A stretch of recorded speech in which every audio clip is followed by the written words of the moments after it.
আজকের অনুগল্প রাঙা বুড়ি লিখেছেন শুভম মজুমদার। গল্প পাঠে রইলাম আমি সপ্তদীপা।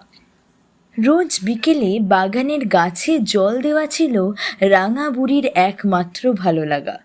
ওইটুকু সময় দেখতাম পরম যত্ন ও মমতায় গাছগুলোর জল দিচ্ছে সে, আর কি যেন গল্প বলছে ওদের সাথে। পাড়ার লোকেদের থেকে জেনেছিলাম বুড়ির সাতকুলে কেউ নেই, ছেলে বিদেশে থাকে। দুবেলা ঝি এসে রান্না করে যায়, বাকি সময়টা বাগানের গাছগুলোর মধ্যে ছেলের ছোটবেলাটাকে খুঁজে বেড়ায় সে।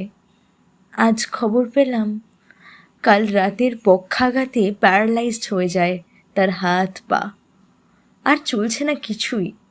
আচ্ছা, চোখ দিয়ে না তার অবিরল জলের ধারা বইছে।